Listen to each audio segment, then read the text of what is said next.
The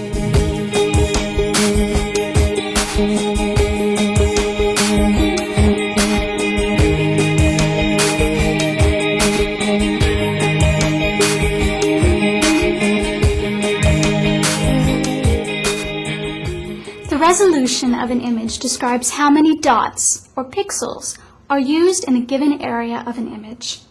We usually just count how many dots are used across a 1-inch line. The more dots, the higher the resolution, and usually the better the picture.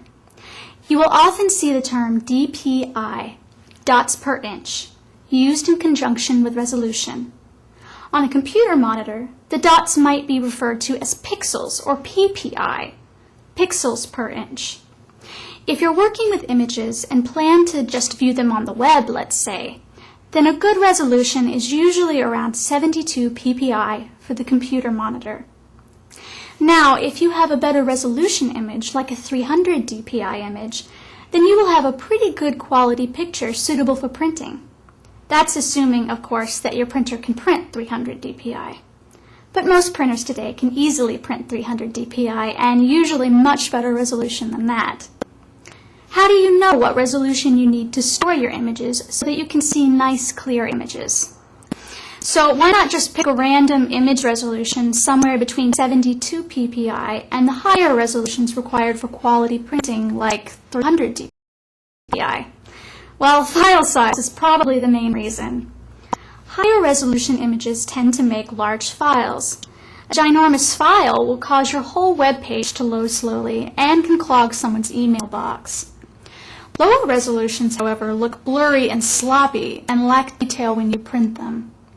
In order to determine how much resolution you need, it is best to think about what the application is of your image. If it's going to be blown up or cropped a lot, then you need really good resolution. If it's going to be a small image on the web, then you don't. To keep all your options open for future applications of your favorite images, it's usually a good idea to work with as large an image as you are willing to store. It's easy to save smaller versions of the master file for email or the web, but if your main file starts out tiny, you won't be able to make it larger without losing quality. So keep a big file while you work with it so you can save smaller copies when you want to use it for something specific.